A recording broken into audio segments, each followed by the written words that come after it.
It is 1 o'clock, so I'd like to call this meeting of the Columbia Development Authority to order. And my name is Kim Pusey. I'm with the Port of Umatilla. Greg Smith, CDA.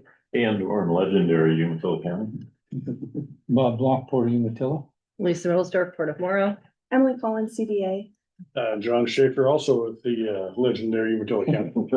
JD Cyber, Umatilla Indian Reservation. Jeffrey Holmes, well done. Steve Williams, representing Cleaver Farming. And who do we have online? Emily, if you could help us with those introductions. Yeah, we have Aaron Palmquist. Aaron Palmquist, City of Again. Sorry, I'm not there. I've got to stay close to the house. So, but Aaron, is the volume okay where you're at? it's okay as long as you can see it, Kim. And I'm here. I'm on the agenda. So, Okay, sounds good. Thanks. And then we have Johnny Burns. Lisa Afternoon, Millsdorf, everyone. Port of Morrow, filling in for Joel today. And Patricia Andreessen. And then Umatilla County Council. Yeah, Umatilla County, Doug Olson. And Nick Warner. Okay, thank you. Next on our agenda is a public comment period, 3 minutes for each person. And Emily, can you monitor those on online? Yes. Elizabeth is joining too. Anybody here in the room? Steve, please go ahead. And I noticed Barrett walked in. Welcome, Barrett. Nice to see you. Mr. Chair, members of the board. It was 11 years ago this month that I came before the CDA board. We began negotiations for lease of ground that was outside the east wall of the Army Depot ground. It had been farmed for many years, but it was determined through a survey that there were 40 acres outside that fence that had been farmed by currently Cleaver Farming Group. So through negotiations, we entered into an option to lease and purchase that for a 5-year period, thinking that 5 years was going to be plenty of time to get that done. We put the blame on the federal government because we weren't able to get possession of that ground until the spring of 2023. So for 8.5 years, the federal government was responsible for the fact that we were not able to take steps to separate that property and allow us to exercise our option. In the spring of 23, all of a sudden that transferred. That and then became the responsibility of the CDA because that was when the government sold to the CDA board that property. We're now 2.5 years later.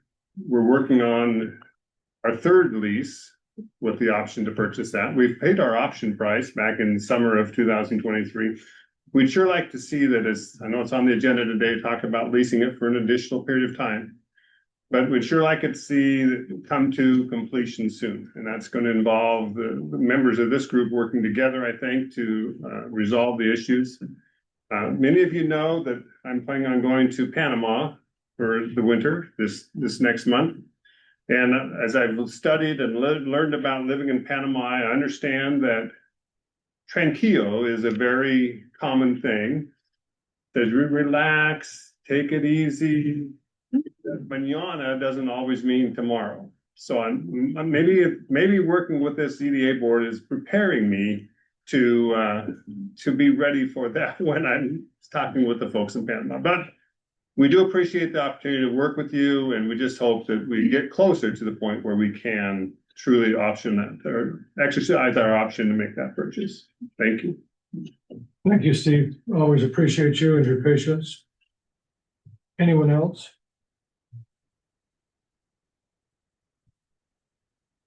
All right, thank you. So we move on to the consent agenda, and each of these items should be in your packet. I hope you've had an opportunity to review them. Greg, you prefer one at a time or all at once?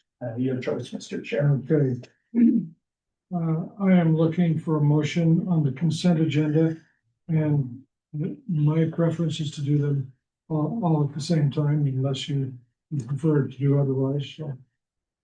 On the minutes, I did find a minor correction on page 2. Is the spelling of Gibb Evans's name? They should have 2 B's instead of 1 B. Thank you. I have one question, on the September 30 minutes. The names listed, board members, board member alternates. If your name is listed there, does that mean you were present at the meeting, or does that just mean you are in that position? Because sometimes questions come up as far as who's in attendance and who's not, Right. and it doesn't really define that one way or the other. So just curious how That's it. how that works. Yeah, I just list everybody who's on the board, but I guess I should be listing just who's in attendance. So I can correct that. My name was listed as a board member alternate, and I was not in attendance at that meeting, so I just, sometimes it comes up for various reasons, who was there and who wasn't there, and Yeah, sometimes it can make a difference and sometimes it doesn't, yeah.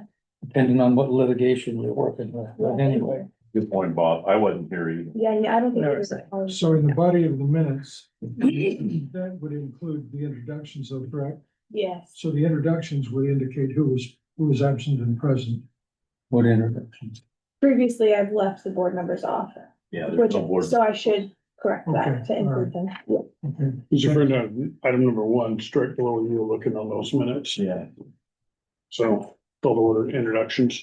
It's right there on that front page. Okay, But there's gotcha. no board members. Yeah. that are Yeah. alternates, so- Okay, Okay, so we've had a clarification and a correction on the spelling on Gibb Evans's name. Anything else before we, somebody provide us a motion? Okay, anybody want to move? We, pass the consent agenda? I'll move for approval. The agenda is the as discussed. And I will second. Moved and seconded. Those in favor, why don't we do a roll call, Emily? That's only for me. Okay. Jeff, Aye. Biddy, Yes. John, Yes. Lisa. Yes. Motion carries, thank you. Item 4, Greg, I'm looking at you because of the work session there. And if you could guide us. So we intended to have Rebecca Ramos with us today. Unfortunately, a few days ago, she notified us that she was not able to attend. I did forward a message on to each of you. But before us is the draft June 30th, 2023 budget. I would have you note there are several subsequent events that are noted in the audit. One is noted that on July 2nd, 2024, Municipal County filed litigation against with the CDA. May 20th, 25, Irrigan litigation was filed. March 31st of 2025, the OLDCC grant ended. I highlight this grant because even though this grant is, this audit, I apologize. This audit is for 2023. These are subsequent events that we wanted to make sure were included. With that said, I'm pleased to ask you to turn to page 32, which is the report on compliance. Beginning on page 3, we're moving to page 32. You will read that they did not identify any deficiencies in internal controls that we consider to be a material weakness. On page 32, you'll read the results of our test disclose no instances of non-compliance or other matter that are required to be reported under government audit standards. So I would present this to you. I would ask for you to consider adopting it or accepting it as we need to get this finalized and sent off to the BRAC as part of our compliance requirements. I have a question on page 23.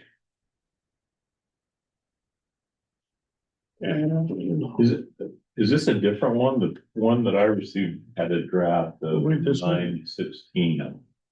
Yeah, this is a different draft. I don't know, what, I have 10/8/25. the one I printed is different than the one. Then the one that was emailed out to us, the one that was emailed out to us to review was drafted of September 16th or something like that. Okay, I just pulled the one off of the website, So I wouldn't hopefully do that.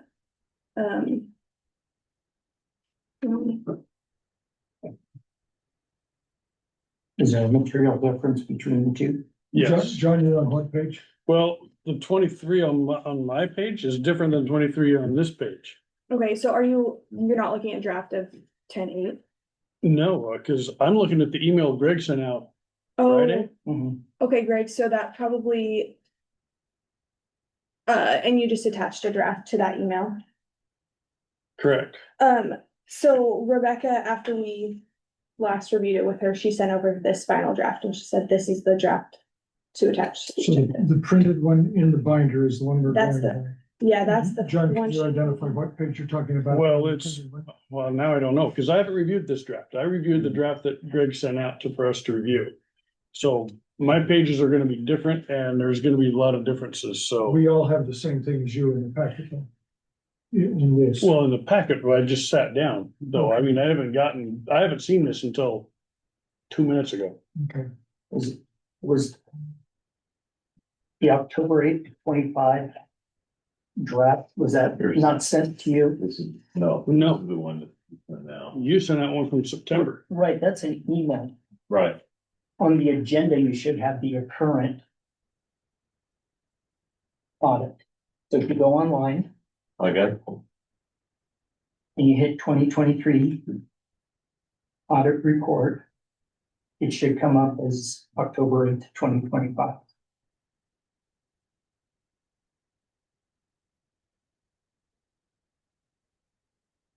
Which is also the one that's printed and in our binder. Right. Unfortunately, I reviewed the one that you sent out. I haven't reviewed this copy. I did pull up. I send those out, as trying to keep folks updated.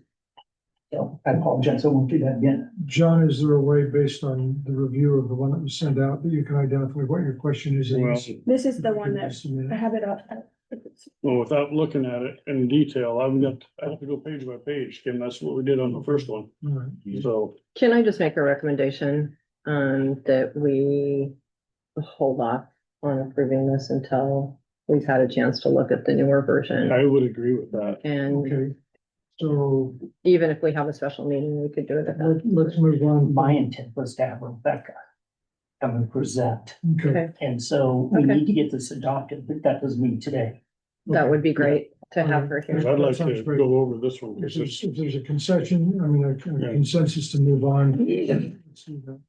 Is that okay with you, Greg? It is, I just want to make sure we underline on page 82 that the results of the test disclose no instances of non-compliance or other matters that are required to be reported under government audit standards. Okay.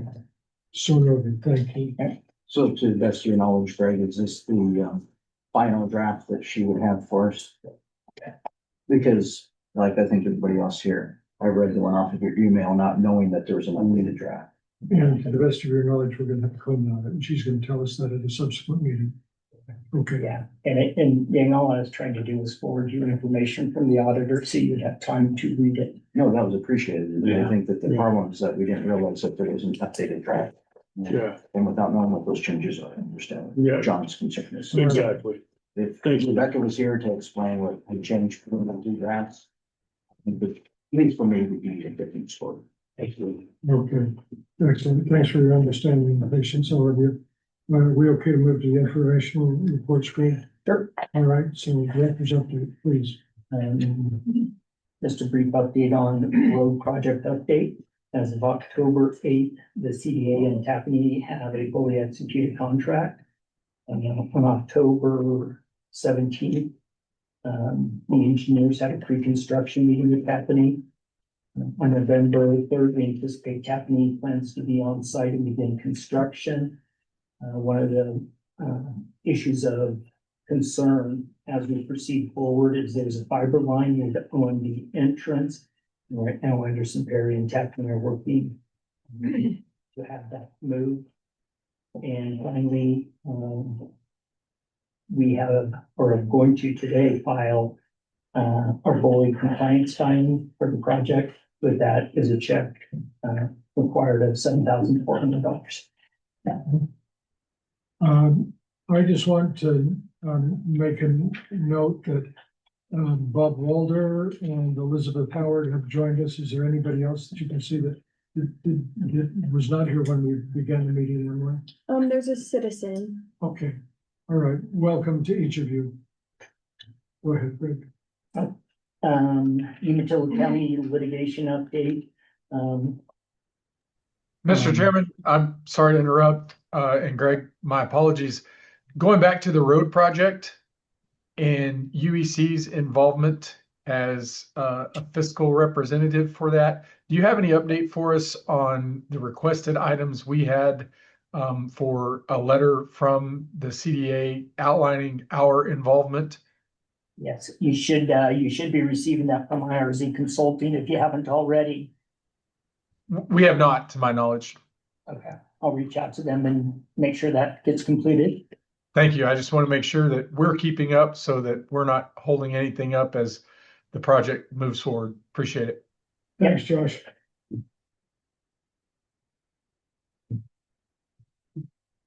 Umatilla County litigation update. I really do not have anything new to share. As my understanding is we're just trying to figure out the division of legal fees and how to take care of that. And I'm just waiting for direction from the legal counsel on how that's going to proceed. So that's my understanding. Commissioner, is that close? That's where I'm at. And at the end of the day, you guys just need to tell me how you want that handled. So.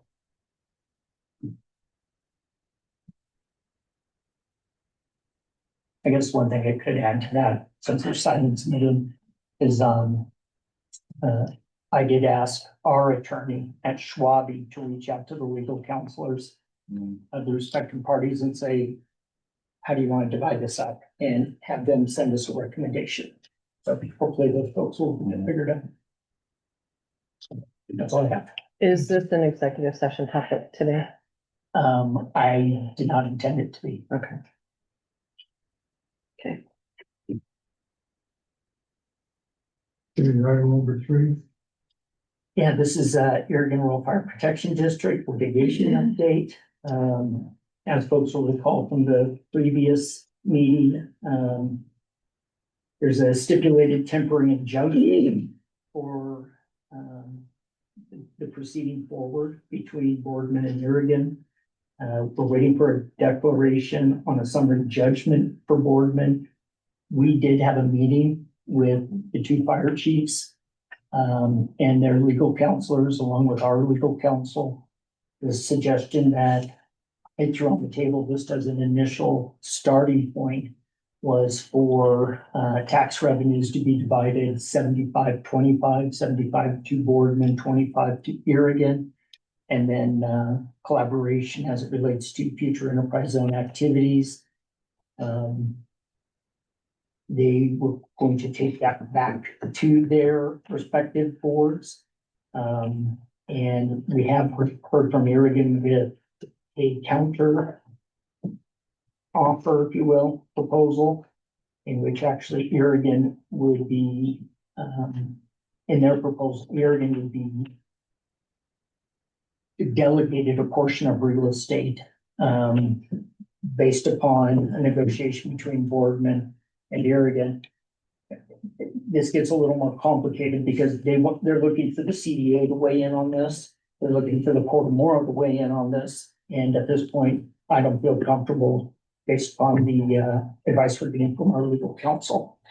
So when it's all said and done, they don't want to share the tax revenues. What they'd like to do is divide the property of who's responsible for which pieces. Okay, so it sounds like it's still ongoing conversation. Correct.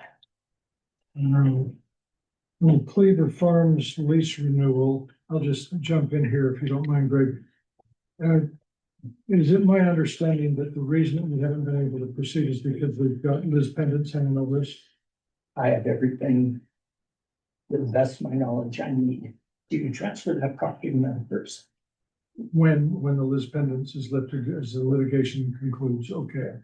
All right, so Steve, we're doing the best we can. And I don't speak Spanish, but I think mañana means not today. So my other question is, an existing lease expires the end of November Okay, of this year. my fingers are crossed for whatever good that does. All right, how about the office update, Greg? Mr. Chair, does the Lewis pendants prevent the lease of the property? Just the sale of the property? I assumed that it did both. Okay, I thought it encumbered it in such a way that we couldn't proceed. okay, I'm not legal counsel, so okay, I yeah. don't know that, but I'm assuming that that's why we haven't moved forward. Good question, JD, because you're leasing igloos, right? Correct. Why wouldn't you be able to lease land? Wait, the attorney's on the call. Yeah, you guys, Come in. leasing is fine. Also, I just wanted to clarify that the other thing that we're waiting on for the Cleaver Farm parcel is the land use decision. So we've been continuing to work on that, but that is still, we don't have a final decision on that yet either. And that will be a necessary predicate to sell that property. Most definitely. I would just point out though, Elizabeth, we've done everything we can on our end. I don't believe there's any action item on our end. Okay, let's get every other domino set up. It sounds like you already got that, so that we can get this done, hopefully before Steve goes to bed. CDA office update. I pushed pause on this, waiting for direction from you folks as it relates to the fiscal agent responsibility and adoption of the budget. Once these items are determined, then we'll figure out where the ideal location is to place the office. My guess is we're probably looking in Hermiston.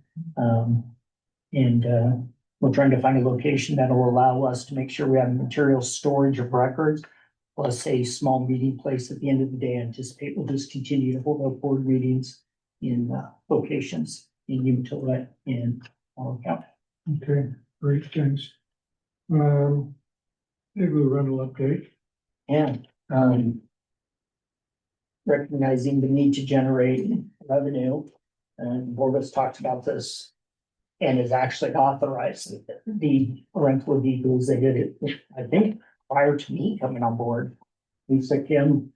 But on the 21st of October, we held an open house. We had approximately 25 people show up for the open house. And what an open house means is we showed them the inside of an igloo and where it's located. We have received 5 completed applications.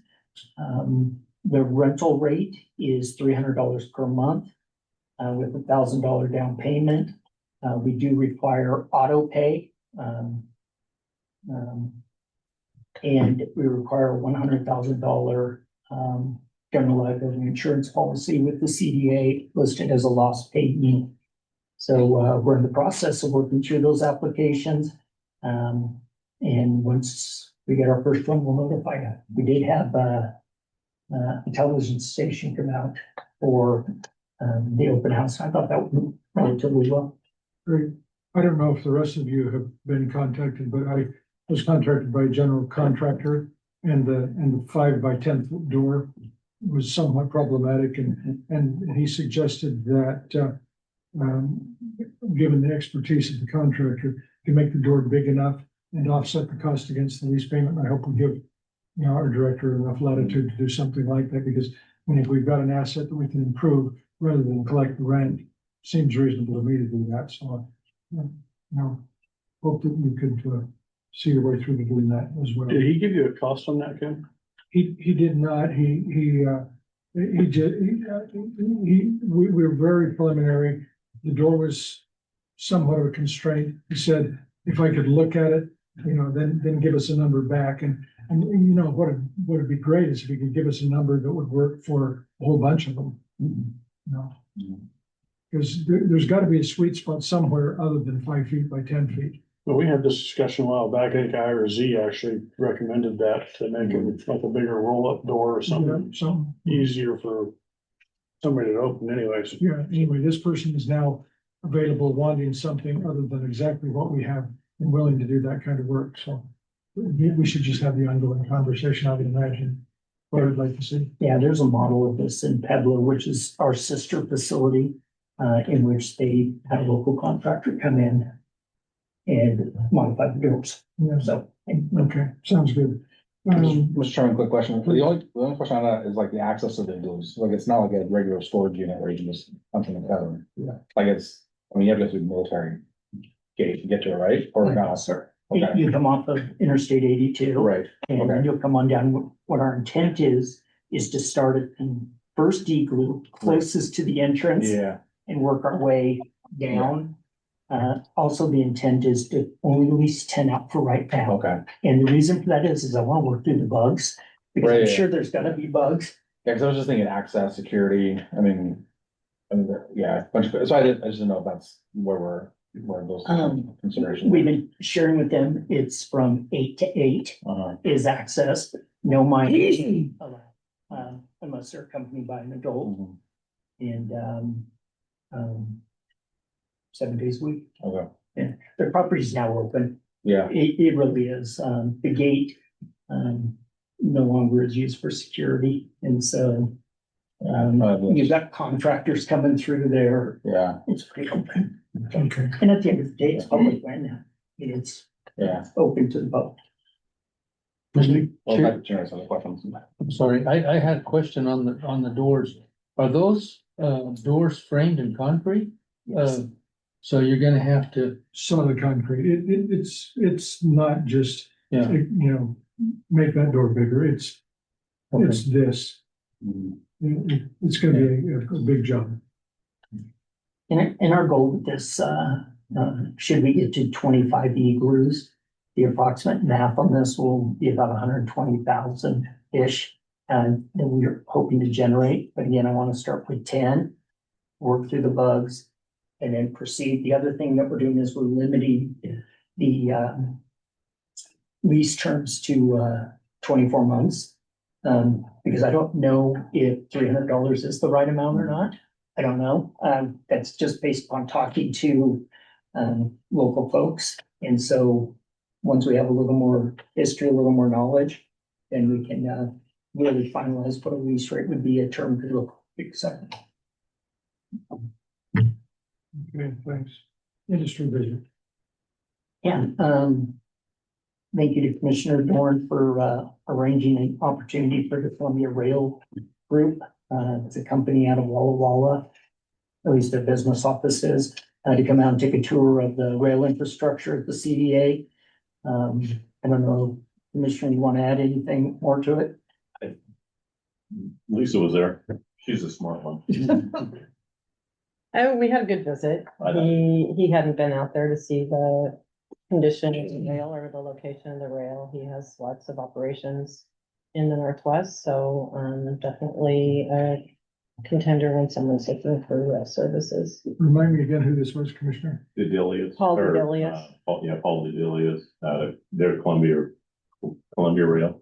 He has several company names. Yeah, that's. And since then, Paul and I have been in communication. We're trying to provide him with some additional information as it relates to the current infrastructure that's out there. I think I sent you the network and stuff. Yep, you did. That's great. This is exciting. Thank you. It's not on the agenda. The one thing I do want to let folks know is we received notice a couple days ago that I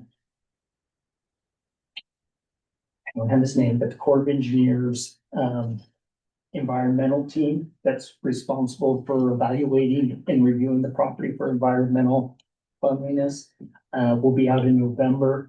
I shared with them that I'd like to be part of that visitation and that we'd like a copy of any and all reports that are completed. So I'll be reporting back to you in November on how that goes through. Help me understand what the Corps is doing. I should have been more prepared on this one issue.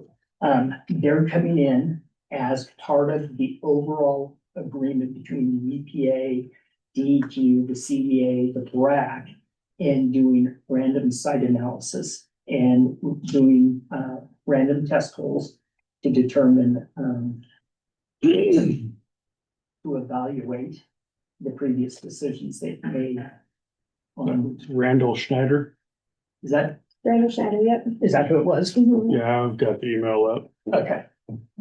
Thank you for doing that. I was tripping around trying to get that one. Greg, is this I mean, is this a little redundant? I mean, when the cleanup process was taking place, wasn't that part of the process to go back and Yes, sir. look at the environmental cleanup and to audit the work done and all of that? I mean, why does the Corps have to get involved in this? So let me read this to you. Okay, The email's titled CDA Property Access yeah, Request. they're right here. Okay, on behalf of the U.S. Army Bragg Office, the U.S. Army Corps of Engineers is requesting permission to access the CDA property that is directly to the south of the ammunition disposal area beginning the first week of November and potentially extending into the following week. The purpose of our visit is to walk the property to ensure that none of the area has been affected by historical disposal activities at the ADA, the ammunition disposal area. We intend on mobilizing a team of 4 to 5 personnel, 2 of which will be ordnance and explosive safety specialists, and conduct a visual survey of the ground to ascertain as to whether there's any munition debris and or live unexploded ordnances on the property.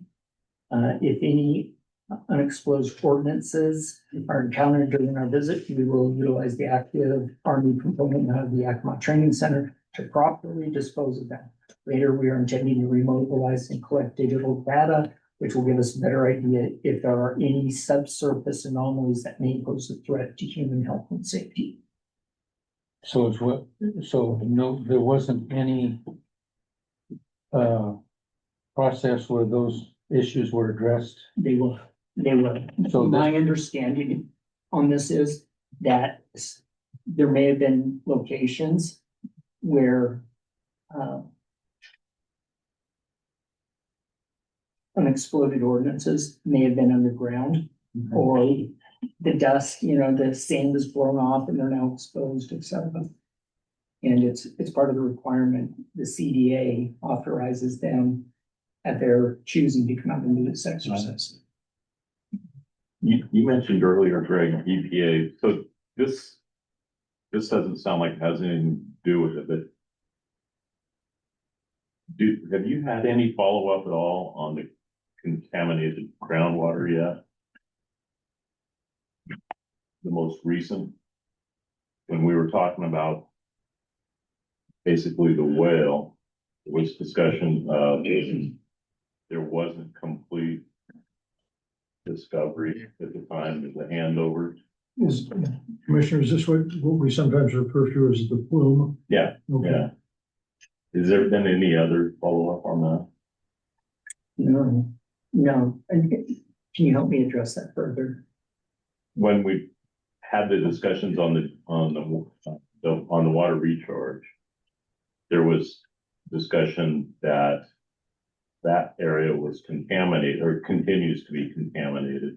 Not the aquifer. Not the aquifer. Yeah, northwest of there. Right. Oh, now, I probably said it wrong, but Is that contiguous to the aquifer? Is it all? No, it's separate. There's a pretty good sized gap, right. yeah. but there was one, if I may. Yeah, go ahead. Yeah, so, I'm the idiot.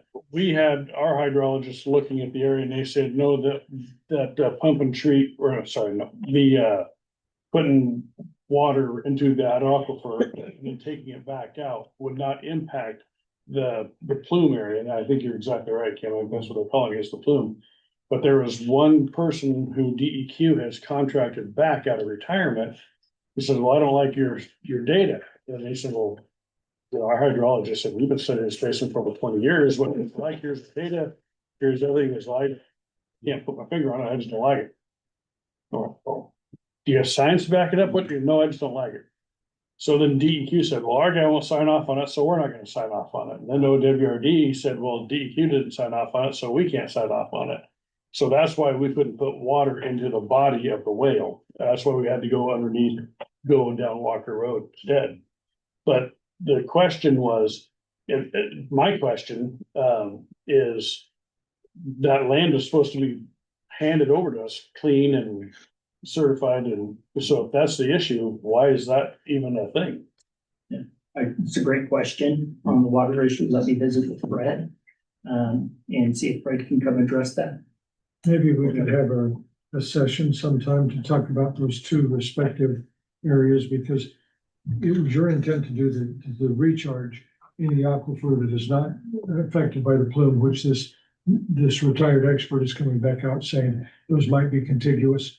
No, he says his thinking was if we put water in the aquifer and then pull it back out, it might pull that plume into that aquifer. It's not contiguous, and he acknowledges that, but he's afraid that it might pull it into that But it aquifer. could be, if we begin some activity, it could become contiguous. Where the water is blending. Yeah, Okay. yeah, that's his theory. Our hydrologists say that wouldn't happen, so, Okay. but again, it's theory, because it's quite a ways away, so. All right, to be continued. Yeah, let me visit with Fred on The that. only reason I brought that up is because the southern. Right. Well, let's have Fred do it. I think your memory and Fred's are exactly the same. Mhm. Yeah. That's a pretty good thing if you got the same memory as Fred's already. Oh my gosh. Yeah. Bad. I'll take Lucky you, that. John. I'll take that. Please, Lisa. Can I suggest that we add other under reports? So that we can cover topics as board members are asking questions about something that's not specifically identified. Yeah. And maybe an additional other under work session prior to for the good of the order. For the same reason. Okay, thanks. Thank you. Is it, I want to make sure I get that right. Can you say that one more, where you'd like them placed? Other under informational reports, director's update. Okay. And other after, well, it would be item G under work session. Got it.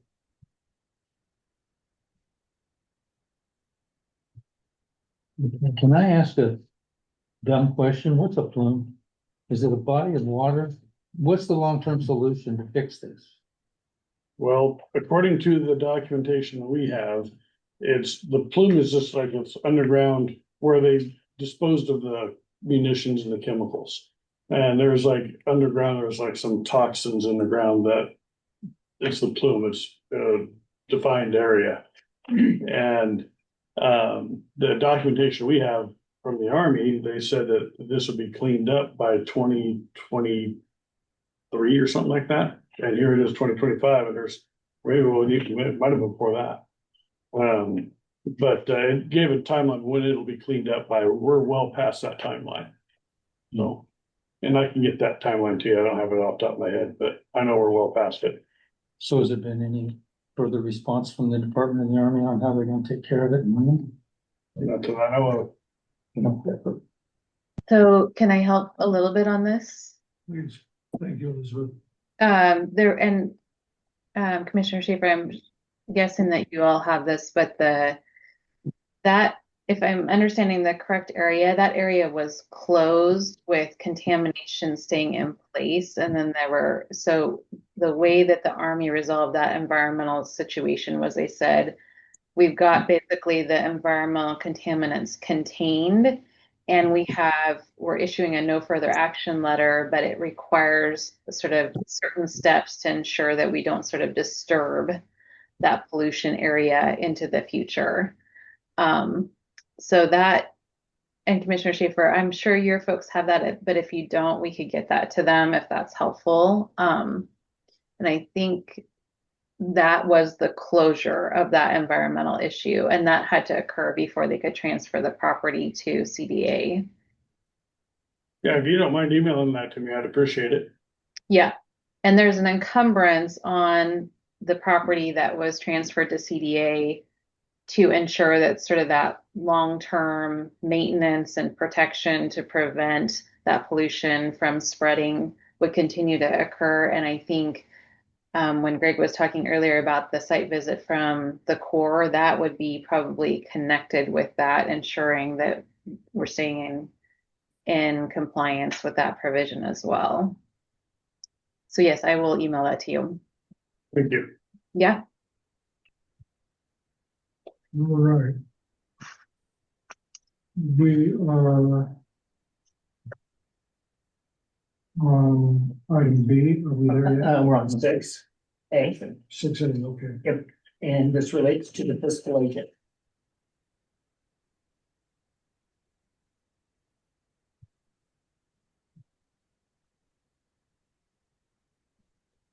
Would you like me to start? Please. Okay. Port of Morrow had a meeting to discuss the fiscal agent. We would like a resolution. We're not opposed to continuing as fiscal agent. We do not want to cover payroll anymore. So we'd like to be done with payroll. Our next commission meeting is November 12th. So we will take whatever conversations come between now and November 12th to our November 12th meeting. And we would be happy to work on getting payroll transferred to another agency or figuring out how to deal with the payroll wrapped up into a contract. So that is the word from the Port of Morrow. Okay. I'm looking for a resolution that, real quick, a little bit. I know Umatilla County had asked for information. If perhaps you are interested, we would be happy not to have that role. I think we're gonna pass on that, on that role. So, Okay, Okay, so actually, I we don't have, think I know, sorry. okay. Were there any specific questions, John? Because after we sent the information, we didn't get it. No, I just, in talks with our CFO, it's just, I think it just, we were better off, not assuming that role. Okay. So Lisa, one of the items that's also been discussed is a modification of the IGA. Is that something that should be raised here? We would love to have a modification of the IGA that could deal with the role of fiscal agent and the requirement, but any changes to the IGA require all 5 board members to agree. That's always another option. so we have, But if we open up that IGA, there's probably more things that we'd really like to get in it. our next critical date, and we have lots of them. You say is November 12th. November 12th is our next board meeting. Ideally, we would have some language available for a resolution that had been passed prior to the 12th, or the resolution was available to your board by the 12th, that we concurred that what the Port of Morrow is willing to do is agreeable to the rest of us. Is that kind of what we're talking about here?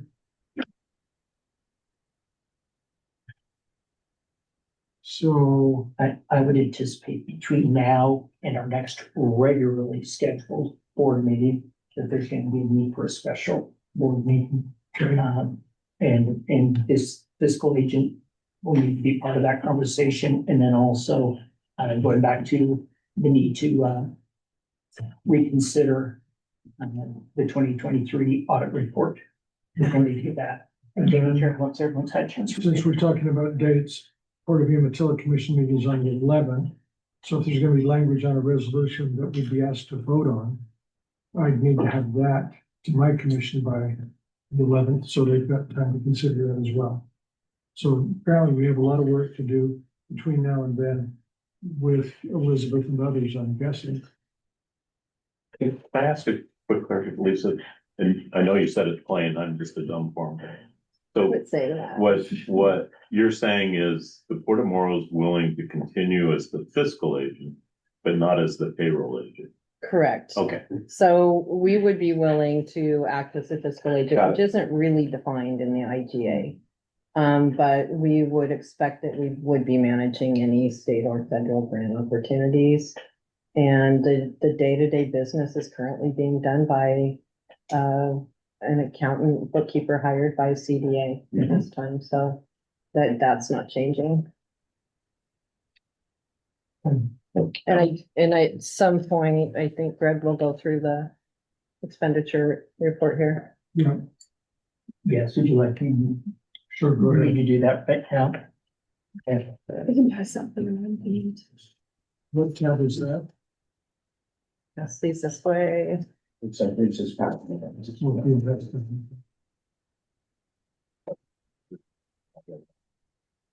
Can I interrupt again just really quickly on this point before we end? Please.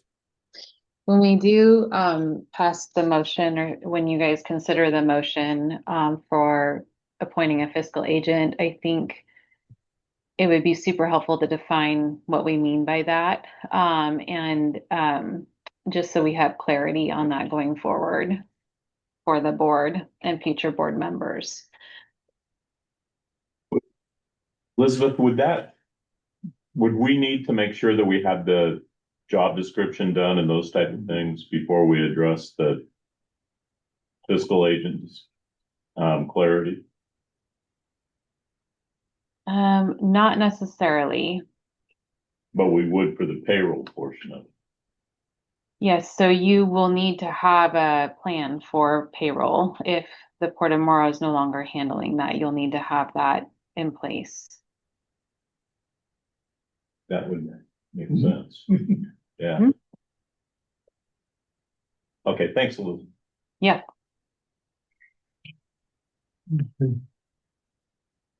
So one of the items we really need to have a discussion on again is the payment to the CDA from board members. On April of 2025, we sent out invoices. And we probably shouldn't have sent the invoice the way we did. We sent it out for the full amount for the year. And as of right now, as it stands, the Port of Umatilla and the Port of Morrow are current. And with a little bit of review of this, you'll see that Umatilla County's share is approaching 140,000 that is outstanding.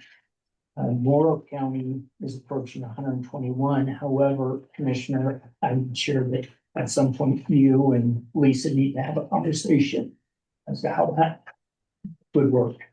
And then the Confederated Tribes, you're approaching approximately 130,000.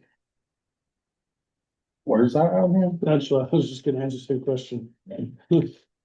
Lisa, do you want to walk through how? I would be happy to go get Eileen to walk through this with you, since she developed it. Yeah, those numbers are just a little bit different than these, so let's use the ports. Let me grab her. We take a brief break while the decision is available for you. That would be great. Right. We're just gonna recess briefly. Now ready for Zoom for those of you that are online. Thank you, Eileen Hendricks, for being here with us. Okay, so you want me to go over this?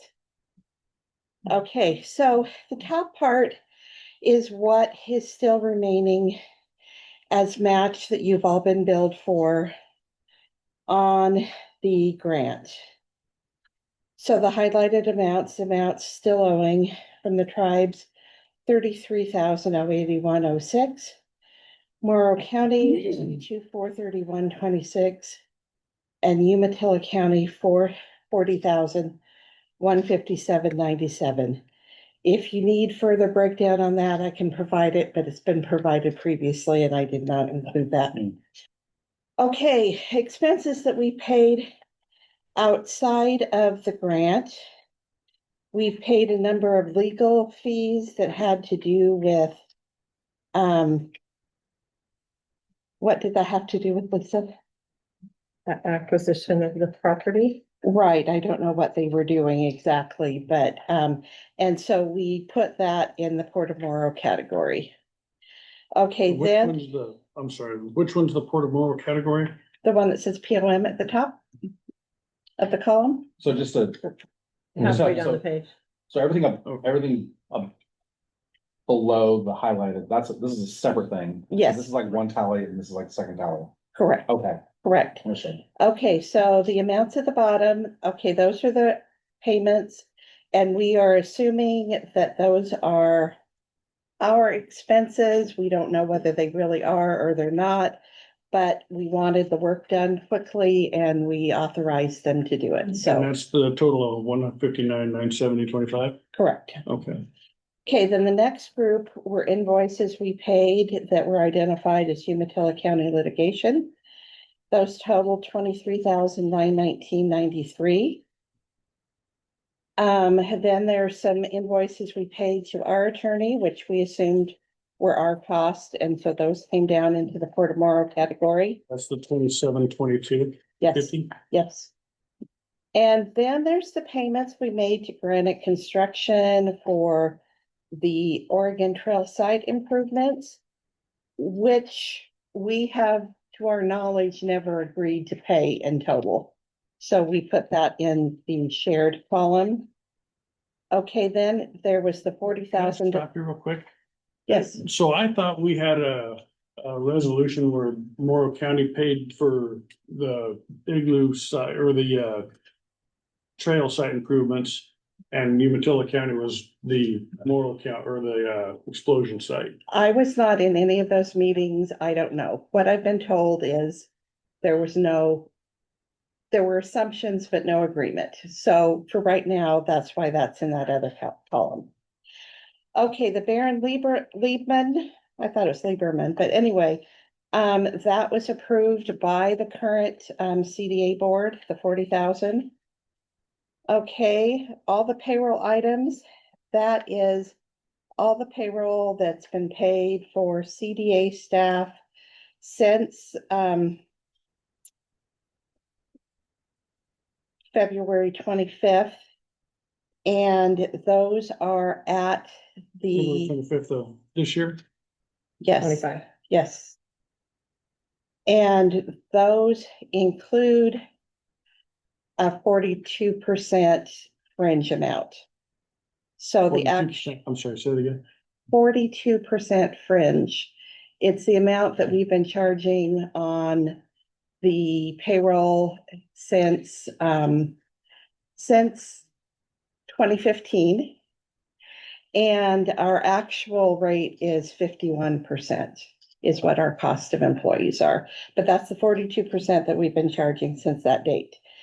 Okay, then we have some IRZ payments that were made. Some had to do with the igloo and the Oregon Trail site improvements. I'm not sure. I'd have to pull the invoices, what the two on 4,300 and 1,075. I can't tell you off the top of my head what that was for. Okay, then the next payment, Columbia Development Authority continued operations. That was a quarter of the invoice that we received from CDA. So there, I put that in the Port of Morrow column. So we paid. Well, I'm sorry, but 1/4 of what was it again? They gave everyone an invoice for what they thought the partner share was going to be for the coming year. And I didn't want to pay a full year, and I asked, can I pay a quarter? And I paid a quarter of that invoice. So we've been paying that. Umatilla County has been paying not Umatilla County, I apologize. Port of Umatilla has been paying 17,000 something monthly, which is basically the equivalent of this, only monthly instead of quarterly. And to my knowledge, none of the other entities have been making any payments towards continuing operations.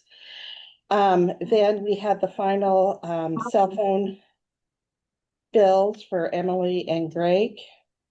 So that went in the shared column.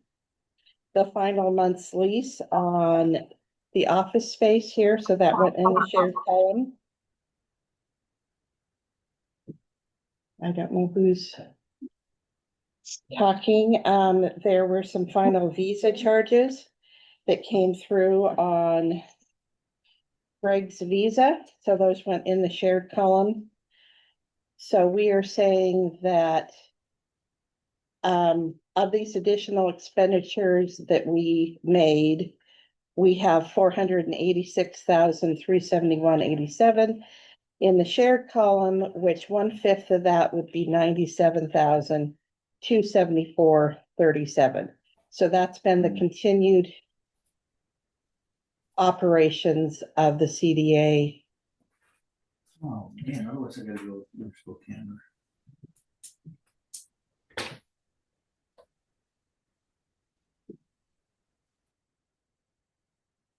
Oh, we just muted, or muted that. Can I ask a question? Mhm. Between, and Greg sent out the QuickBooks, Mhm. and then how are you merging like the QuickBooks? We're not. This doesn't include any of the QuickBooks data. These are expenditures made out of the Portamora checking account. The How do you- QuickBooks data would be things that were paid out of the CDA checking account. How do you decide which, if like the Schwabi bills, there's payments of both in both the QuickBook and from the Portamora, how does that? So we'll have to ask, Emily when she gets here, but when I receive an invoice, I'm forwarding on to a gentleman by the name of Kane, after I approve it. And then the court has been processing this.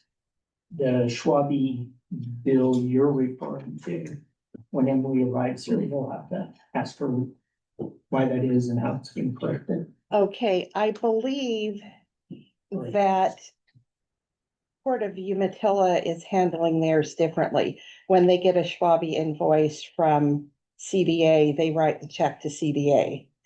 Didn't occur to me to do it that way, and I didn't know they were doing it that way until we were, basically done with this, because I hadn't actually seen the CDA's books until after, at that point. So why they did it that way and we did it the other way. So so you're saying like, when Port of Umatilla got a bill from Schwabi, they just paid it direct? No, No, I'm that's- saying that when Emily sent us a Schwabi bill, we paid it direct. When Emily sent Port of Umatilla a Schwabi bill, they paid CDA and CDA paid them. And I know the Port of Umatilla has been trying to get a breakdown of that, That's what I was- 17,000. Yeah. And I know we've had some discussions with Melody and with Greg. And as far as I know, we haven't received that yet. And I don't know what the holdup is or why there's. Okay, to my knowledge, and I'm not the one that prepared those invoices, but to my knowledge, the budget that you all did for the coming year, the member number there at the bottom, they divided by 5. And then you had chosen to pay it monthly. We had chosen to pay it quarterly. But I'm not surprised by you saying you haven't got anything yet, because we paid our first quarter, we went to pay our second quarter, we asked for another invoice, which we were assured we would have momentarily, and we have not received that. Who do you ask that of? Emily? Well, somehow, I mean, I guess the first question, is the information available? I mean, it's all in the system. I mean, do you push a button on the computer and it gives you a printout of those expenditures? Because I mean, You will have to talk to Emily about that side. because I mean, our board is not too happy as to keep making payments, and when we don't have any accounting to money's in or money's out or where it's going, I mean, do they spend 17,400 and whatever dollars it is every month, or is there I can pluses answer. and minuses, or how is that being accounted for? Okay, I was kind of listening. Can you ask me exactly what you need to say? Of the $17,485, whatever it is a month, Yeah. but Port of Umatilla's been paying to the CDA, Uh-huh. our understanding was that's for operations. Operations, yes. I mean, shouldn't we be getting a voucher every month that shows There where the can- money's going So- and for what, and then how much is being spent? I think that's a great idea. The only thing is, we just hired the bookkeeper. She's been on for a month. I was on maternity leave for 3 months, so I'm trying to train her and help her out, and she's getting into the QuickBooks and she has her bank statements and she's helping me balance everything, because I'm not a bookkeeper. But to my knowledge, that payment, that 17,000 and the Port of Morrow's 50,000, because they're paying us quarterly, is all of the operations. So that's Schwabi, it's IRZ, it's little bills that come in, everything. That's what that's covering. And that's all listed out in the budget. So everything in the budget that hasn't been approved yet, but was approved by the budget committee is what that money is going to. And I can, those statements that are attached to this agenda show what went in and out of the account. And I can send that to Melody, yeah, because that's what I assumed she was talking about. I don't really know bookkeeper lingo, so when she was asking, I was a little confused about what she needed. I think our bookkeeper was a little confused, and having this meeting, putting together the agenda, everything, I just didn't have time to jump into it. But I assume by the end of this week, I hopefully will have all of her. Yeah, I mean, cause I'm sure you don't spend exactly $17,485 every month. No, it was the estimate for the coming year, Yeah, Right. divided. yeah. And sometimes we get a lot, like a really large Schwabi bill, and so it would be more than 17,000 that just to Schwabi. And sometimes we don't get anything from them, or a small $1,000 one for the month. So it's really hard to estimate, and that's why we just divided the big lump sum up. So so I'm clear, especially looking at some of the dates between the QuickBooks and the one that Eileen does for the Port of Morrow. Yeah. How do you separate the Schwabi? It's obviously it's not done on a percentage basis. By what they were paying on the grant versus what we pay now. No, it's just the No. things we're paying now, and Okay. what did you send to Port of Umatilla and what did you send to us? And Litigation. So for some reason, I'm not sure why, but I was told to process anything that was Umatilla County litigation. The ports covered those fees. Everything else was covered under the grant, and we did it that way because we didn't have any income, and I think because we didn't have income and the grant wouldn't cover litigation fees. So Okay, everything else was paid by the grant. And we divided those ones up. okay, I do not believe that this is 100% of the Umatilla County litigation fees. No, I believe you sent some of those to Port of Umatilla. divided it in half, every invoice. Okay, divided in half. So Yeah. those would be the QuickBook Schwabi bills. That. The you see- other that you half of see that them. The Port of Umatilla was paying, cause, yeah, it was kinda, I'm not a bookkeeper, but it was kind of a wonky process. I would invoice half to Port of Morrow, they would just cover it. I'd invoice half to Kim and Melody would send me a check, and then I would take that and send a check straight over to Schwabi. I was just a little bit of a pass through. Well, I guess I know that Melody has some concerns Okay, as far as, and I'm not a CPA or an auditor, but as far as auditing purposes, she needs to have an accounting of where that money's going. for her purposes, that And makes I sense. strongly suggest that you get something to her by November 11th, Okay, by the time of our next board meeting, because the checks could stop coming. okay, yeah, no, that makes total sense to me. And Okay. She's concerned about her current audit is what she's concerned about.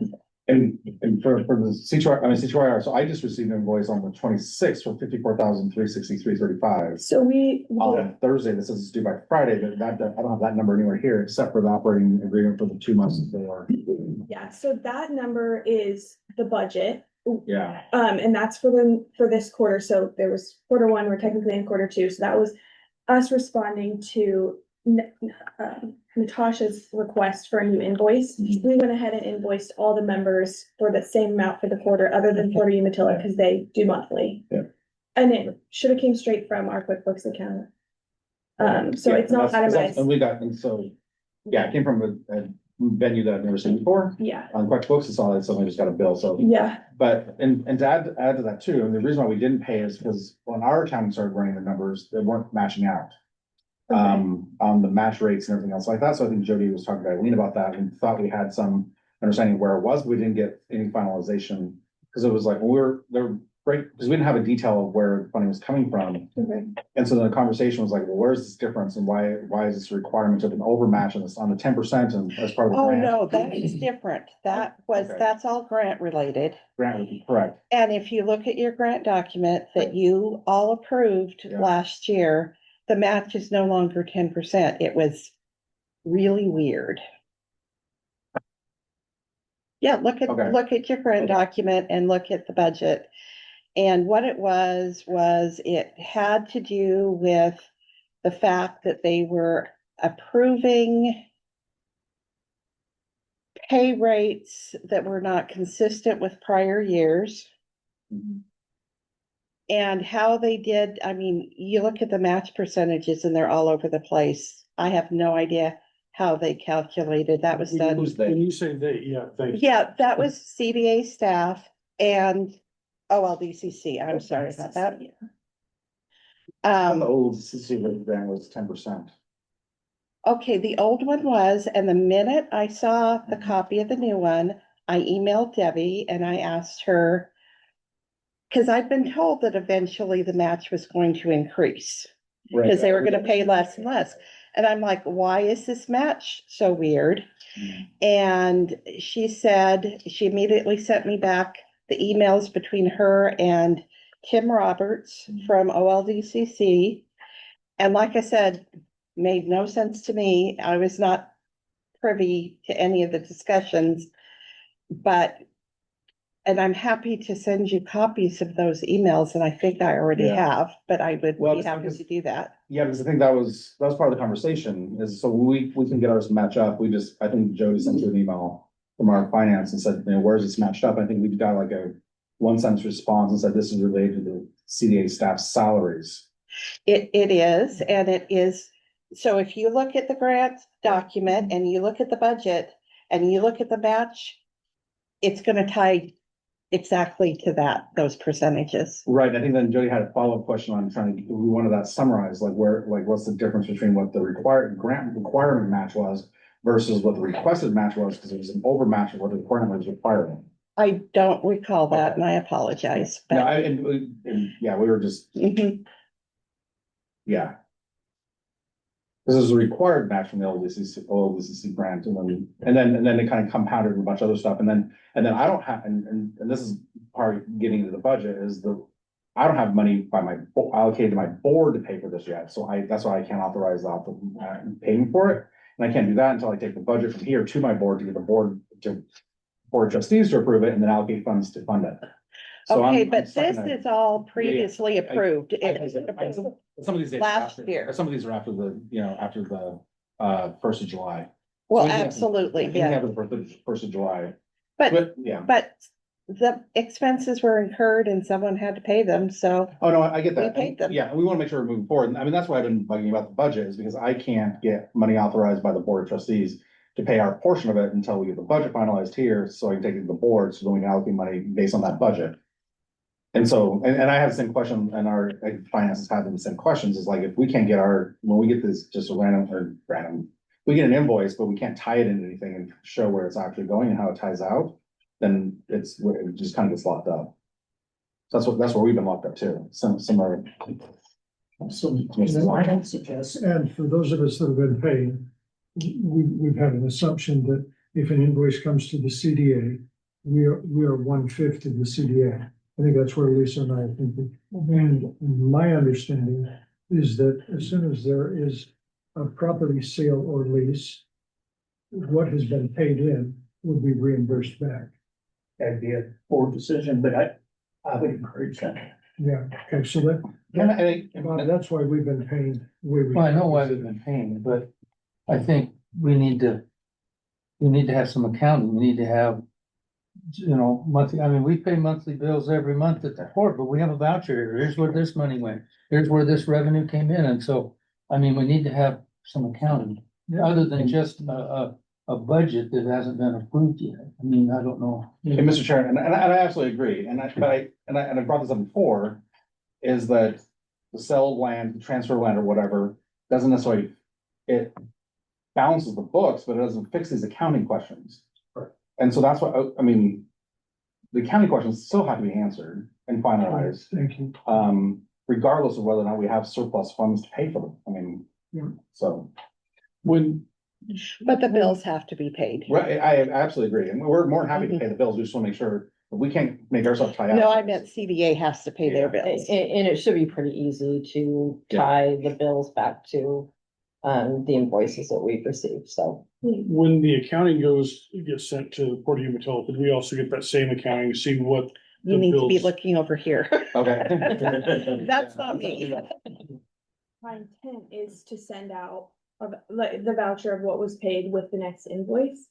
When I send out the next invoice, send out what was paid with your first invoice. So every month for Umatilla, Port of Umatilla, I would be sending one. And our bookkeeper is phenomenal. She asked me these questions also. What does the board want from me? So this is really good feedback. I can tell her exactly what you want and she can do it really easily. I just, Yeah. and she knows how to work QuickBooks, so everything will look perfect and be really easy to track. So Is there a way to go back to April 25 and provide us with that accounting also? April of this year. Yeah. Yeah, April of 2025. Okay. I think that'd be Beginning helpful of this. for audit purposes and everything else. I think that'd be. Yeah, if you want a copy of any of these invoices, that's a question for me, but anything Yeah. else is. I think you guys should all throw $20 in and get Eileen a plaque. I don't think I need a plaque. And I'm She not, doesn't, she gets to go to Alternates the are out. dentist and. Alternates don't have to pay. You guys do that. and I'm not sure what that plaque would say, so I think I'm a little leery of that. Question, would you give us a plaque and what would that say? We don't want to know. Careful what you ask. I don't think we're trying to be accusing anybody of anything. I think we're just trying to get the information. Right. That's all. Right, I yeah. think that's great. Absolutely understand. Okay. All right. So really Right. quick, and this conversation really helps explain the need for that bookkeeping position and bringing simplicity to this conversation. So this is healthy. All right. I think Eileen needs to train Talisha on GL codes and all that. I missed the first part of that, but I think I'm okay with that. Okay. We finished with that item, A. Are we good? Any more questions? Because Eileen has another Thank you appointment. so much, Eileen. Okay. Thank you.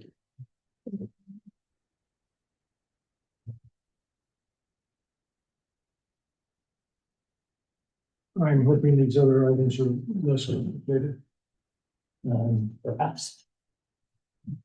You ready to proceed? I know. So during our last board meeting, the board moved to authorize signatures on bank accounts and a credit card. And JD, you rightfully pointed out that we need a resolution explaining how this will work and what are the parameters under which we operate. And so under B1 is a resolution for your consideration on bank account signers. Now, I want to raise one other issue on this, and Lisa, thank you for bringing this up. This resolution and the conflict of interest policy we have really could be alleviated if we change the bank account and just move it to a bank where none of us have any financial interest. And so, that's something for you folks to think about. But before us is a resolution for your consideration.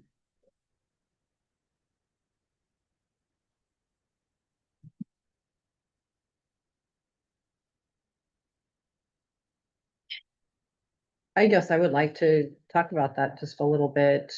I don't understand why we're just taking so long to deal with conflicts of interest with Bank of Eastern Oregon. There's a million banks in our two counties. We can pick another one that we don't have ties to and get this behind us. Yeah, I don't have.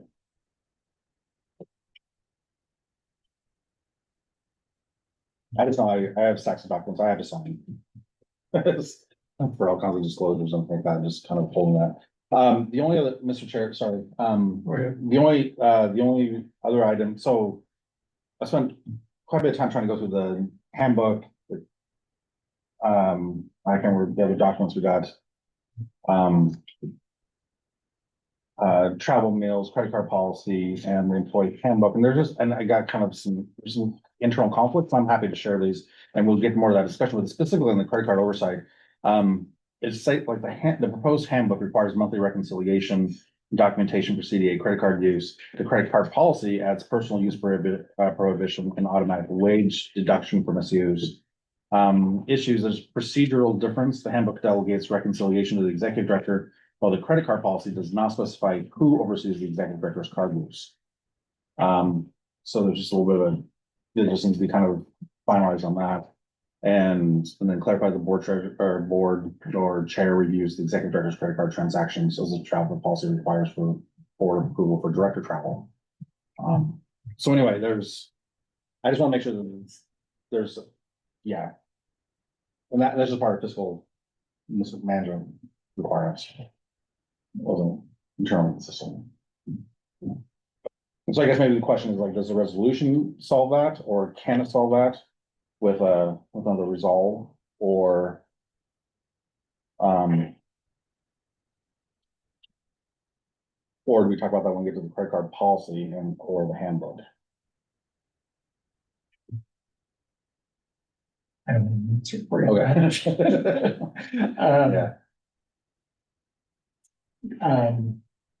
I can take your question and legal counsel. Okay. But that's Okay. I think it's like a one line. I think it needs to be somewhere for right. This one, the chair, the board needs to monthly review that and authorize it. Okay. Have we heard back from the email that was sent to the Ethics Commission? Not yet. I just wanted to show you that. Yeah. It went. Since I received that, forwarded out in folks. Okay, policies and procedures.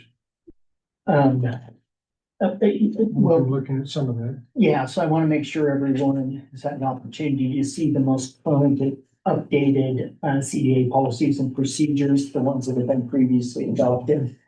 Schwabi sent that over to me a day or so ago, and I wanted to make sure it's included as part of the packet. So as we proceed forward with consideration of policies and procedures 1, 2, 3, 4, 5, 6, you can see what has been already completed and what still needs to be considered. Okay.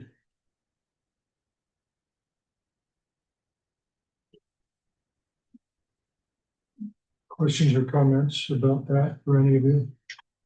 So you're just having for review on this right now, What I'd share with you is these were drafted right? Okay.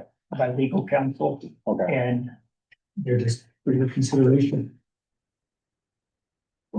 Well, Mr. Chair, I wonder if this is a pressure for review, then I'd like to at least give ourselves direction to put it out for review and have it brought back for November. So we have to give ourselves some time on it. Yeah, sounds great.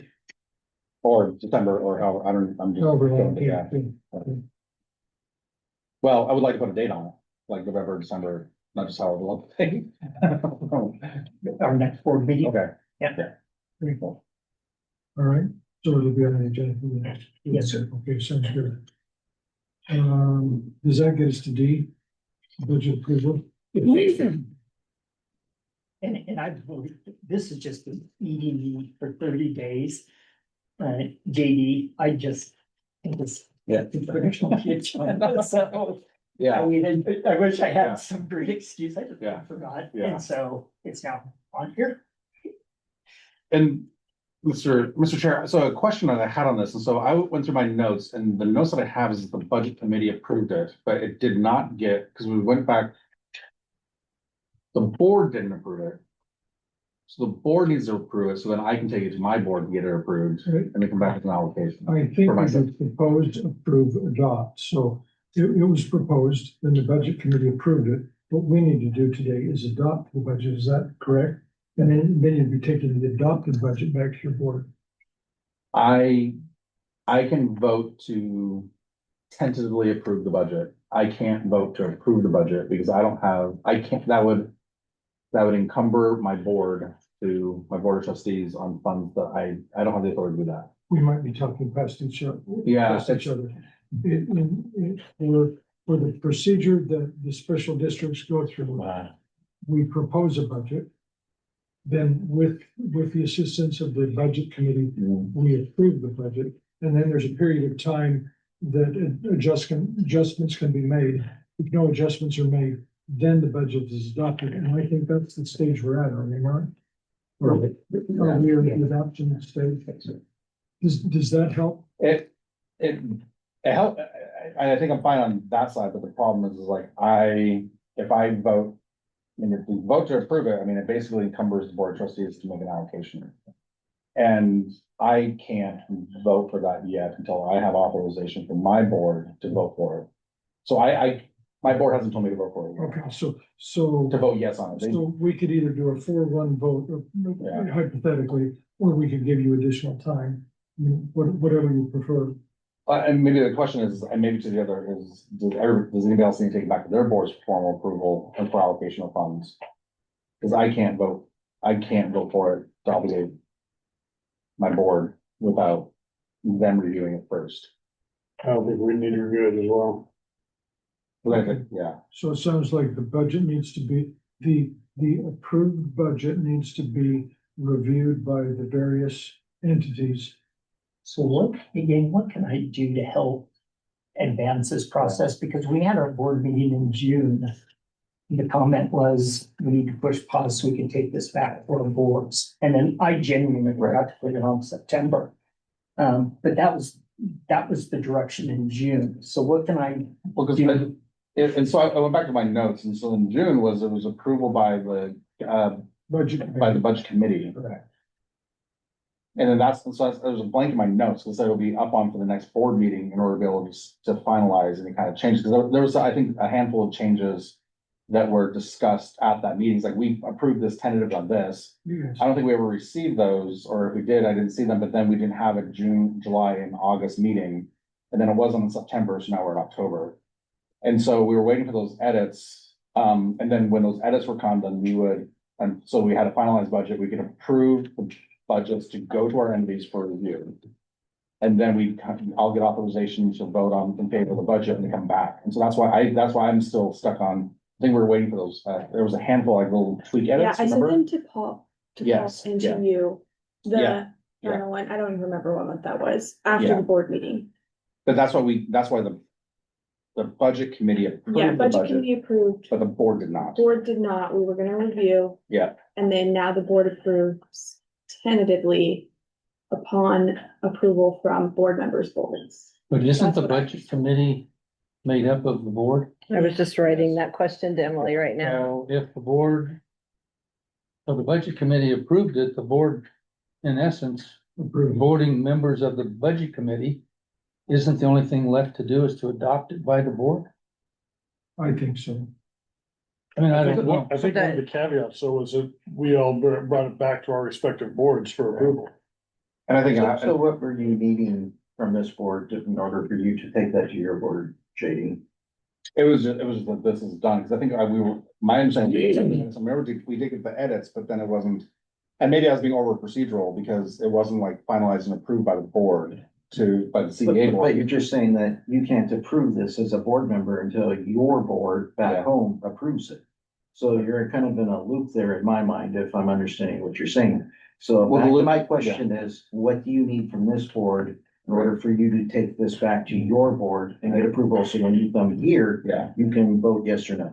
So, well, where I felt like there was a loop is that, and maybe I misunderstood, is that the budget committee approved it, but the CDA board did not approve it pending minor updates and corrections.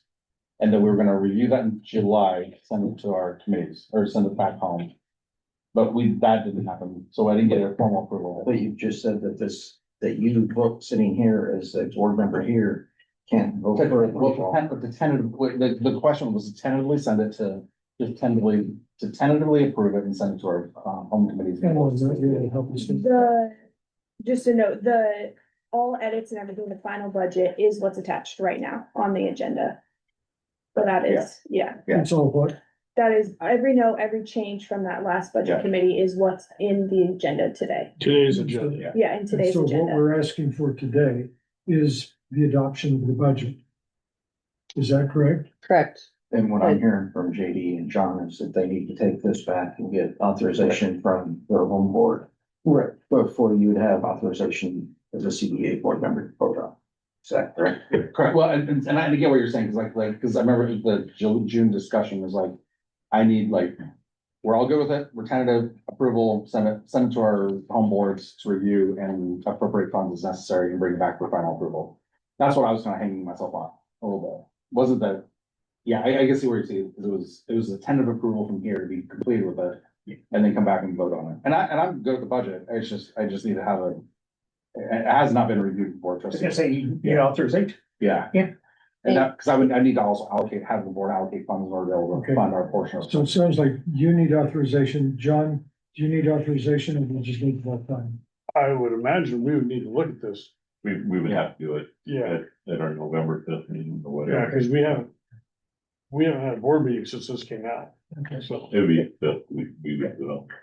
I guess I mean, I don't quite understand, it, but as a point of procedure, is the way I understood it, the budget committee approves the They budget. adopt it, or they approve it. And then once it's they- been approved, the next point of action is that the board takes action to adopt it. They don't Correct. take action to approve it.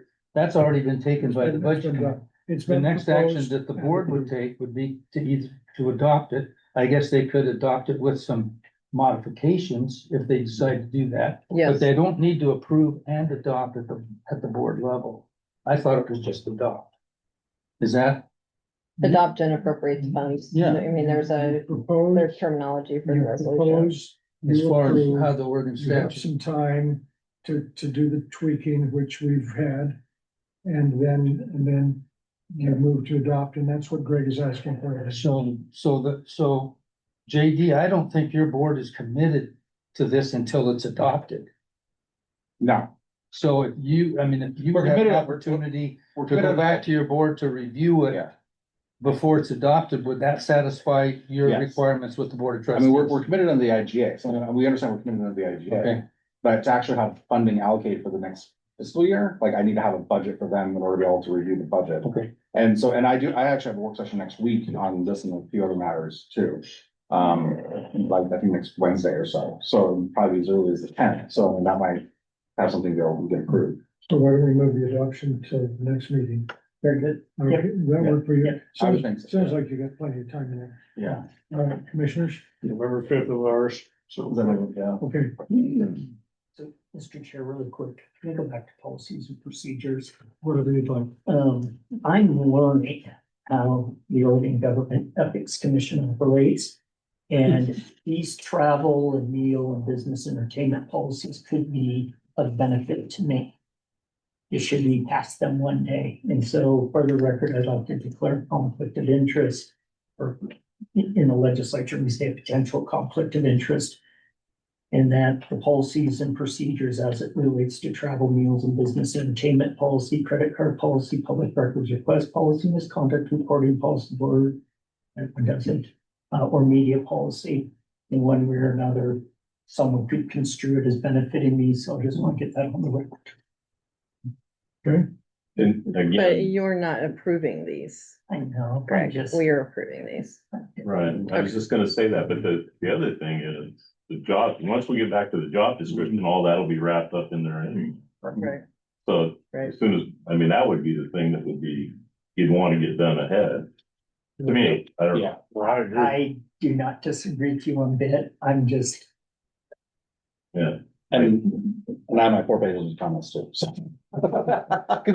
And because we've jumped back to it, I mean, there's other questions about approval authority, ambiguity, public accountability, the transparency standards.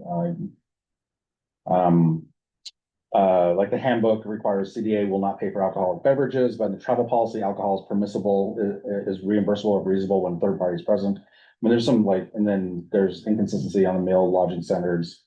Reimbursement cap at IRS per diem of 10%, reasonable necessary, but then the travel policy allows a reasonable necessary expenses, not a cap of 10%. So there's a lot of kind of like internal. You would give me a copy of Yeah. those. I will send them to our legal counsel. Yeah.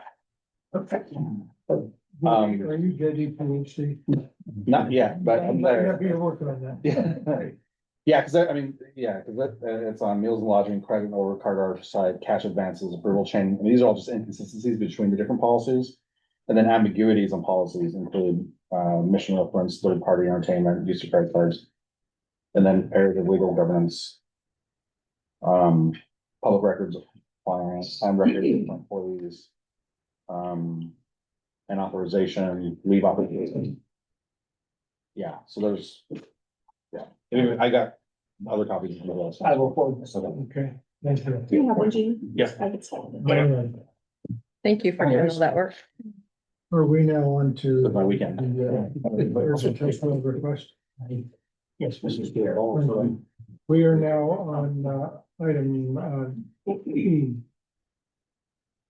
Thank you. Do we have Aaron, are you on the line? Yes, I am. Would you like to share with us your request? I'm going to make this really because you all are adults and hopefully you all read. And so this is because currently the CDA still is in legal possession of the property that's listed in the letter. We have currently the city of Oregon and our surrounding areas. We have EPA CDS money that has been, I don't know the right terminology, but moved from the Morrow County over to the city of Oregon. And the first part of the phase is doing some test wells. Why do we need that? Twofold. One is for quality, because we're in an area which is critical groundwater, AKA nitrate, and we need to look at that. That's all I'm going to say, but you briefly talked about this plume. It's coming north, sad to say, towards Oregon and also our surrounding area. Quantity and capability is also another one. And part of this is that the Clean Water Consortium, the county and cities on the north end is looking at how do we not only have sustainability in our current municipality capabilities, but how do we give the opportunity and keep moving forward to increase water supply to those in the county surrounding cities that have high nitrate domestic wells. We need to first do the first step, which is make sure that we have consistent quality and quantity. And so this request, we're looking at 2 test wells. One is down by the existing where the wells are at. The other one is on this northwest piece of property. Lisa can speak to that a little more. But we've had some conversation, but this is just to get a test well. And why a test well? If it goes sideways, let's not sink $1 million into a hole just to abandon it. We can do that a lot cheaper. That's what this is. The bottom line is, if you want to know why, I have permits right now for about 5 million gallons a day. Capability in permits called certificates. We're lucky if we can even get 1 million out of the ground right now. And it's very, very challenging. So it'd be even more challenging to provide clean drinking water to those around Oregon as well as in Oregon. Any questions, board? I do have questions, because we don't have track 2. Track 2 belongs to the government. Yes. It has not been transferred yet, so we can't grant you permission to go drill a test well on that, Aaron. Sorry. When are you going to get track 2, which is Aaron, what I could do though is arrange a conference call with the Army and the Corps.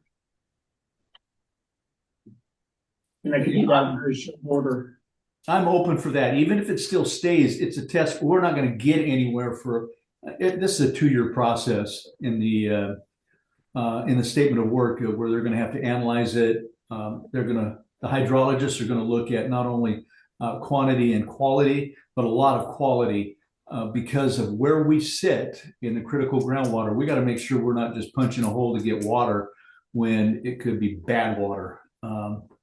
And that's a process that is going to take a year and a half to 2 years. And they're also going to look at doing some other things in that phase one, which is designing some things such as a well house and all that. Those could be moved to another location. They're just doing some of the structural of what a building will look like. You could build it next to Dan's house, or you could build it next to Lisa's house. It'll move. That's part of what they're also doing. So it's about a 12-month to a 24-month process. So it's a ways out there before we say, let's drill a permanent well. Well, Aaron, are you looking at a basalt well? No. Or a groundwater test well? This is in alluvials. We can't go into basalt. That's kind of sad and scary. I have capability for 5 million, Dan, a day in alluvials. You can't cross permits. So this is in alluvials. I do have a basalt well, but that's a different. Lisa and I will talk up other things on that one. But this one is all in alluvials. That's our biggest strength, Dan. And so we got to get in a good location where there's not contaminants. But you might as well go out and see JD and go to the casino and roll the dice, I guess. I don't know. But yes, Greg, let's set up a conference call so at least we can talk through it. And, so at least to get some blessing direction from the CDA to say, yes, it's not here. And you might want to talk to legal counsel. But I think we need to get somebody to give us approval. But ultimately, track 2 is going to come to you guys. And sooner than later, I think it needs to be. It creates a lot of challenges on your way forward as a CDA and transfer of property, how you're doing that in the long run. Could we craft a letter offering support of this? That would help, John. I would move that we write a letter of support of the test wells that Aaron has requested. I'll second. Moved and seconded that we provide Aaron with a letter of support. Those in favor can indicate by saying aye. Aye. And Aaron, I suggest you write down what you want and send it to Greg, and he'll put it on our letterhead and send it back. So, okay, just a real quick note, side note first, Lisa, you and I can talk off. Maybe the port would also support that if we need to. I know we already have approval to the EPA with the county because the money went that way. Just a note so everybody's aware of, because of the federal government shutdown, we're all in limbo now. We can't even apply to the EPA to get money because that whole department up in Seattle is on furlough. Fun. Whenever they come back, maybe the first year, I don't know. Hopefully sooner. Okay. Eventually, track 2 will come to the Port of Morrow for our Yes. our settlement agreement. So we definitely want the port to be involved in the location of that well. That's why you were copied, Lisa. Thank you. Mm-hmm. thank you, Aaron. Thank you, board. Thanks, Greg. And Brooke, we covered that. We have, Partially, yeah. I mean, intersection between all of them, yeah. Right. so that's all I have. I do want to plant a seed game in on 2 seats. One is the Cleavers have really done everything that they said they were gonna do. They've honored their lease agreement as agreed. And they've been extraordinarily patient. So I just want to plant a seed that as we're trying to navigate through conversations among the board, at some point, I genuinely believe it'd be appropriate for us to make that transition occur. That's one. Second, I just really want to share with you, so many of the questions we have as it relates to funding can be alleviated if we can just sell a parcel of property. And it's not a shot at anyone, but it's a logical business decision. I would think we would be able to sell 100 acres in very short order. At which point those proceeds, could be used to reimburse each and every one of you to cover, legal expenses that have occurred, and then have really a savings account that you could draw on, and every month we could present to you what that balance is. And so I just want to plant that seed. There's a much easier way for us to operate the CDA than the. Thanks, Lisa. please. Is there a reason we can't just approve an extension of the current farm lease to Cleaver at this point? I don't see a reason. It's already. The attachment is the upcoming. Lease agreement, so the attachment in the agenda is what would be the renewal lease. And it's exactly like last year's, just, We just didn't take any action. yeah.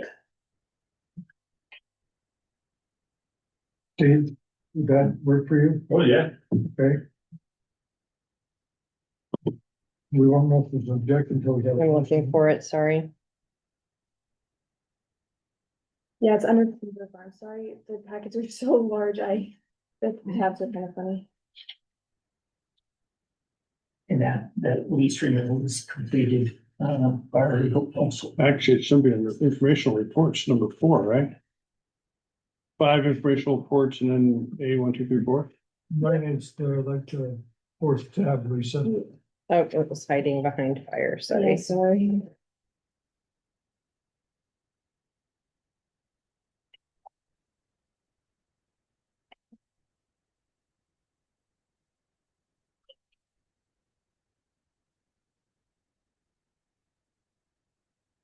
I mean, if we don't do this today, we've got to do it next month or it's expiring, so.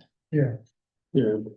If it's okay with Steve, and if it's no different than what he's been operating under, shouldn't be that difficult to go in and just, renew it. So I get, Mr. Chair, Please. so it was on director's update on informational reports, but not under an action item. I don't know if go back and move it now, or is it, are we gonna have to have like an emergency board meeting or an interim board meeting anyway for the audit and the budgets? And potentially just add it there as an action item. Okay. Or the 15-minute call. And Okay. Yep. All right. Anything for the good of the order, I have one question. please? On the conflict of interest, that you sent out, Greg. This talks about, the understands the corporation is a charitable. So this would be a 501c3 or 4 conflict of interest. It wouldn't be a, So let me return it back to legal counsel. Okay. Yeah. okay.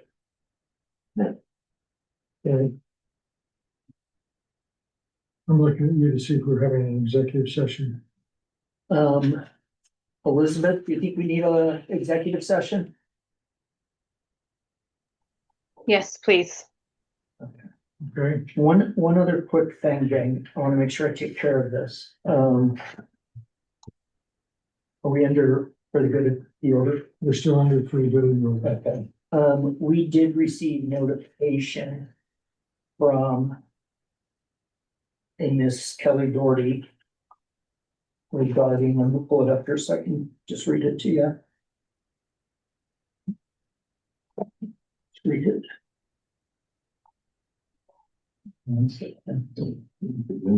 It's a lot important. I just highlight the big thing, won't spend that in, it's a lot of work. So thank you. Extremely conscious about it, so it's not. Those guys are not part of it. Okay. Go ahead, Rick. Okay. Great. So on, last Wednesday, we received a notice from Ms. Kelly Doherty.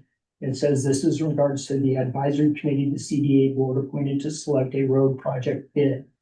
Advisory committee meetings are required by Oregon law to be held in conjunction with Oregon's public meetings rules and regulations. I don't know the date this meeting took place, but apparently it did. I presume it has surpassed the 21-day limit, but that doesn't excuse the lack of transparency of this board. Ethics are part of your responsibility. Please pass this on to your board. I await their response. I've notified or had a conversation with our legal counsel, and I'll be working with her on a response and report back to you folks. Good, thank you. Anything else? Elizabeth? No, nothing for me.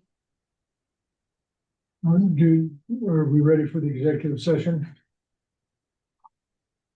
And take a 2-minute break. I have one more comment before we go out. As far as the policies go and updating the policies, it might be helpful to us if we just do a couple a month. And because we have a conflict of interest policy adopted already in the file, and if we could bring 2 a month, that way we're not bombarded with a bunch of them to have to go through. I know I'm short notice to this board meeting, but I do appreciate the summary because that helps a lot. The challenge for, I struggle, we'll do that. The challenge we have is they're stacking up. And so I just keep, I'm bringing the ones forward that have been requested, Okay. that haven't been approved. Okay. Elizabeth, we're gonna take a 2-minute break and then somebody's gonna read the notification for the executive session. See you. Okay, Emily, do you want to read what we've got here? Yes. The CDA may hold an executive session meeting for the permissible reasons stated below under ORS 192.6602. Representatives of the news media and designated staff members and other persons shall be allowed to attend the executive session.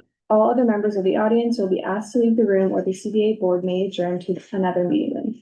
Representatives of the news media are specifically directed not to report on any of the deliberations during the executive session, except to state the general subject of the session as previously announced. No discussion will be made, no decision will be made in this executive session. At the end of the executive session, we will return to open session and welcome the audience back into the room. A, for purpose of the consultation with legal counsel, concerning the legal rights and duties of a public body with regard to current litigation or litigation likely to be filed, ORS 192.6602H. Okay, thank you, Emily. We are back in an open session, and is there anything else that anyone else has for today? All right, meeting's adjourned at 3:57.